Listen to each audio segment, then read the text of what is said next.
Hola, buen día. Hoy les venimos a hablar sobre la clonación. Nuestro grupo está compuesto por Cirley Correa, Angie Gómez y mi persona, Camila Bedoya. El artículo que nosotras escogimos se llama Clonación y expresión en Escherichia coli de un gen L1 completo del virus del papiloma humano 18 aislado en una paciente cubana y variantes de lesionadas. Este fue escrito por Elsa Pimienta, Sandra Rodríguez, Rafael Fando, Junior Serrano, Dariel Ortega, Ariel Venezuela y Karen Marrero. Bueno, primero daremos una breve introducción, dejando claro el objetivo principal del artículo. Luego explicaremos el proceso de la clonación, cuáles son sus resultados y sus conclusiones. El virus del papiloma humano es un virus pequeño con ADN bicatenario y tiene un genoma circular. Este pesa aproximadamente 8 kilobytes y posee una cápside viral que está conformada por dos moléculas, L1 y L2. Cuando ocurre producción recombinante de la molécula L1, este me va a formar partículas similares a virus en tamaño y en forma, excluyendo el genoma viral oncogénico. Las partículas similares a virus me ayudan a prevenir las infecciones por virus del papiloma humano. Esto quiere decir que me aumentarán los anticuerpos. Actualmente, nosotros conocemos tres tipos de vacunas contra el virus del papiloma humano: la Gardasil, la Gardasil 9 y la Cervarix. Y bueno, existen varios tipos del virus del papiloma humano, pero los más conocidos son el HPV-16 y el HPV-18, que este es el más mortal y es el menos estudiado. Por ende, este artículo pretende clonar el gen HPV-18L1 de una paciente cubana infectada con el HPV-18. De esta manera, expresar las variables de longitud completa y las de lesiones del gen HPV-18L1 clonado en Escherichia coli. Todo esto se hace con el fin de obtener un mayor desarrollo de candidatos a vacunas del virus del papiloma humano.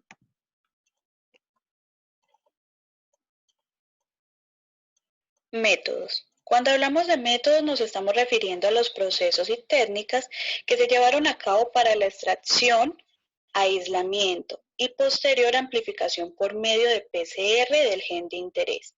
En este caso, del gen L1 del papiloma humano en su variante 18, en su longitud completa. Se realizó con el propósito de clonarlo y posteriormente subclonarlo en un vector o plásmido de expresión en Escherichia coli, del cual se construyeron 3 vectores independientes que presentaban mutaciones y deleciones en su extremo carboxilo o C-terminal. Esto se caracterizaba ¿por qué? Porque presentaban ausencia de 30 aminoácidos en este extremo y que se combinaron o que variaban debido a la presencia de 6, 5 o ninguna deleción en el extremo amino de esta proteína.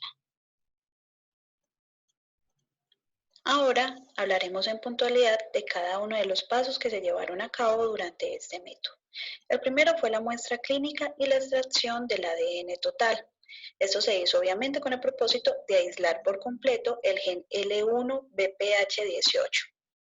Primero, se purificó el ADN de las células cervicales infectadas con papiloma humano previamente dadas como positivas. Estas se obtuvieron a través de un raspado cervical que se le realizó a una paciente de 59 años de origen cubano y la cual padecía de un carcinoma epidermoide. El segundo es la ampliación y la clonación del gen L1, el cual hablaremos con más detalle un poco más adelante. El tercero es la construcción de los plásmidos de expresión codificante tanto en longitud completa como sus variantes mutados o modificados que codifican proteínas truncadas. El cuarto fue la evaluación del producto de la proteína del BPH18L1, tanto en Escherichia coli de cepa BL21 como de Escherichia coli Shuflet T7. El quinto paso fue la evaluación de la solubilidad de la proteína en ambas cepas y el sexto fue el análisis de la transferencia a través del SDS-Page y del Western blot.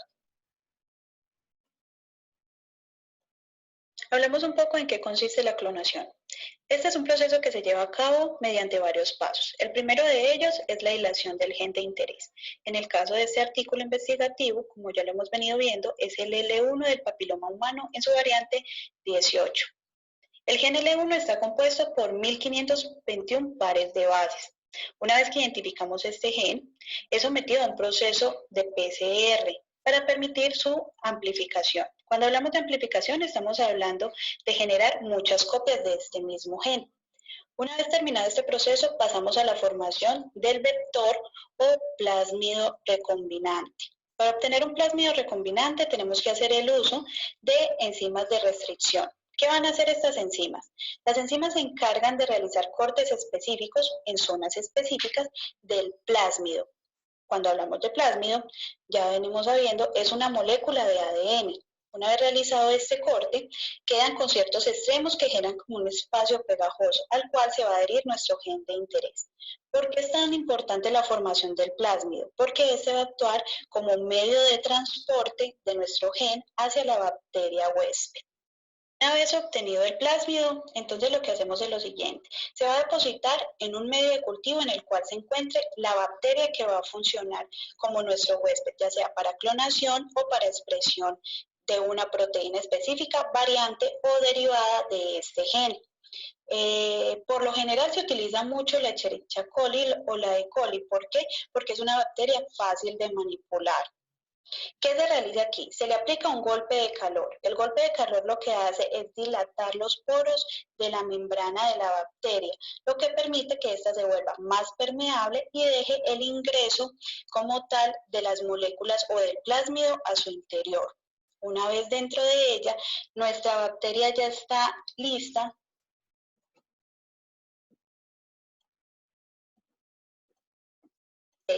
para la expresión del gen o para la traducción de la proteína derivada del mismo. Ahorita empezaremos a hablar realmente de lo que es la amplificación del gen L1 del papiloma humano en su variante 18. Entonces, como dijimos antes, el gen está compuesto en su longitud completa por 1521 pares de bases. Una vez que fue aislado, se sometió a un proceso de PCR para el cual se diseñaron dos cebadores o primers, a los que se les adicionó un sitio activo de enzimas de restricción. Cabe destacar que la secuencia del primer se formó a partir de la cadena molde del gen.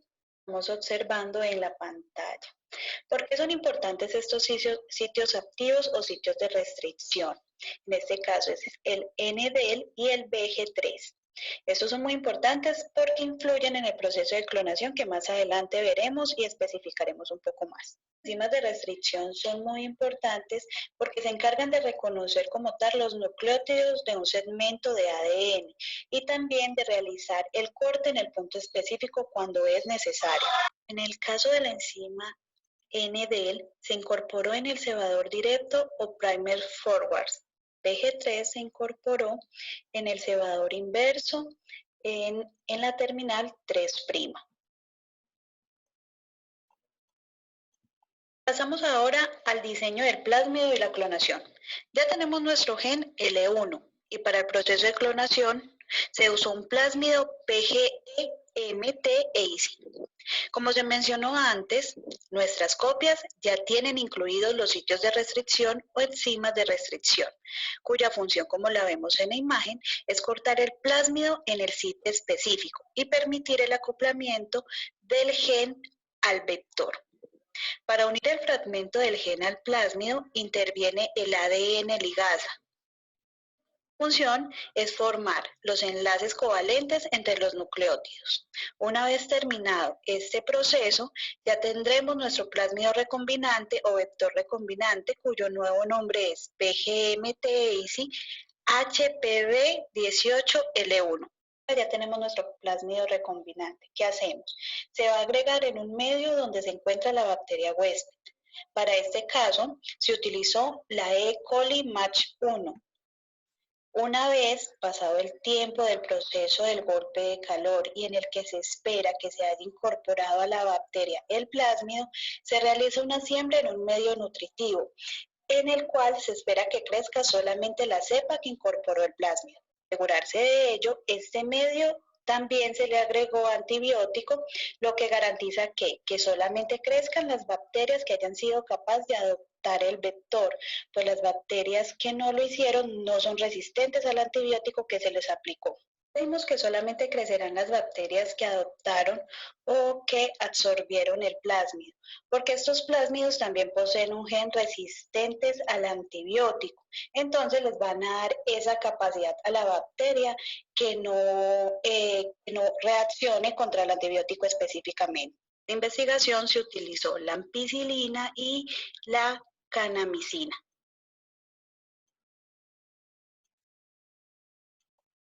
Continuamos con la construcción de plásmidos de la expresión completa y de los variantes que codifican para proteínas truncadas. ¿De quién? Del HPV18L1 en E. coli. El plásmido clonado que teníamos, PGMT-EIC HPV18L, se corta el fragmento que va desde la enzima NDL a la BG3, las cuales contienen nuestro gen L1, ahora ya compuesto por 130 pares de bases como vemos en la imagen. Esto se hace con el propósito de ¿qué? De generar una nueva clonación o subclonación en el vector, que esta vez utilizaremos el PET26B para generar un nuevo plásmido recombinante, que pasará a llamarse PET26B HPV18L1. Esto se realizó con el fin de generar la construcción de 3 mutaciones en el gen, los cuales se amplificaron por PCR y se incorporaron de manera independiente en el plásmido PET26 HPV18L1, teniendo así 3 vectores independientes, variantes que codifican proteínas truncadas y que reciben el nombre de acuerdo a la ubicación de las lesiones presentes en la proteína traducida. El primer plásmido es el PET HPV18L1C30, el cual presenta ausencia de 30 aminoácidos en el extremo carboxilo de la proteína, pero ningún tipo de lesión o daño en el extremo amino de la misma. El segundo vector es el PET HPV18 N5L1C30, el cual codifica la proteína L1, pero este sí presenta deleciones en los primeros 5 aminoácidos del extremo amino, combinado con la ausencia de los 30 aminoácidos del C terminal o el extremo carboxilo. Y el tercer vector independiente es el PTH-B18N6L1C30, que presenta también 6 deleciones o daños en los aminoácidos del extremo amino y en combinación con el C30, es decir, con la ausencia de los 30 aminoácidos en el extremo carboxilo. En este punto es importante resaltar que la E. coli utilizada para la clonación fue la Match 1 T1, mientras que se utilizaron 2 cepas diferentes, la E. coli BL21 y la E. coli Shufflet T7. Estas se utilizaron netamente para la expresión de la proteína con estos vectores, como la vemos en la imagen.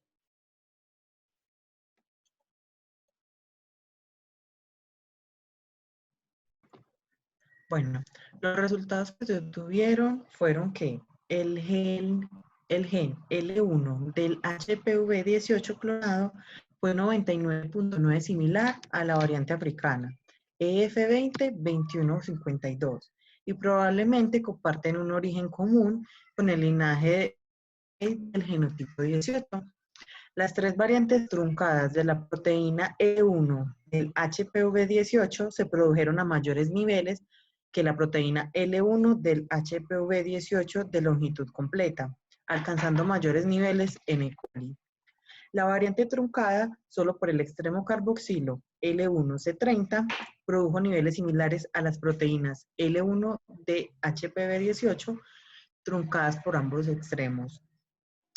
E. coli Shuffle produjo aproximadamente 3 veces más cantidades de L1C30 cuando creció en condiciones de autoinducción con respecto a la inducción convencional, y por ende las cantidades fueron comparables a las obtenidas por E. coli BL21-DE3 bajo inducción convencional.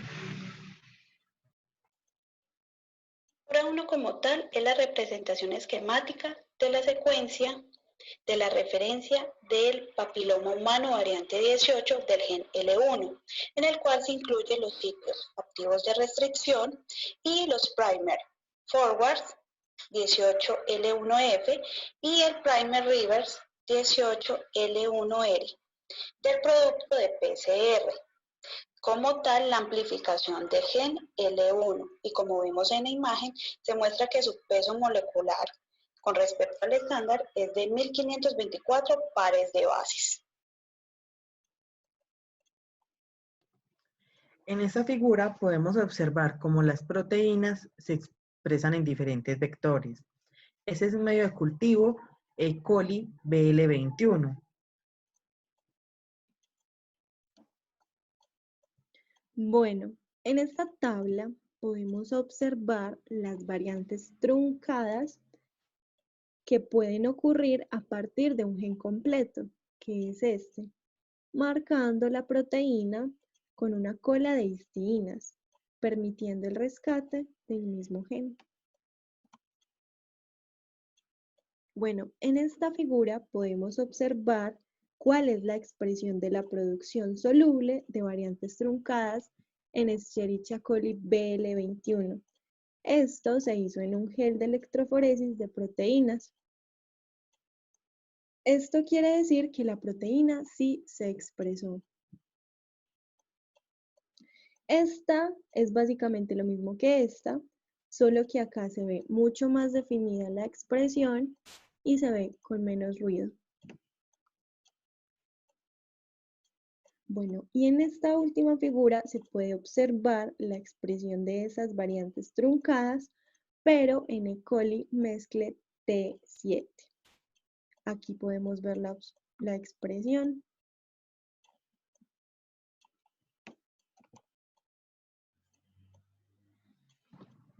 Bueno, esta figura nos muestra las bacterias clonadas con el vector E. coli Shuffle, que expresan el gen L1 de HPV. Estas células se cultivaron en medio TB a 28 grados centígrados durante 4 horas. Las flechas indican los cuerpos de inclusión que hay en las bacterias, y esta imagen fue tomada con un microscopio electrónico. Bueno, esta otra figura podemos ver cómo la proteína de L1C30 se expresa por E. coli Shuffle T7 en condiciones de autoinducción. En la figura B podemos ver muy marcada la expresión de la proteína en este medio.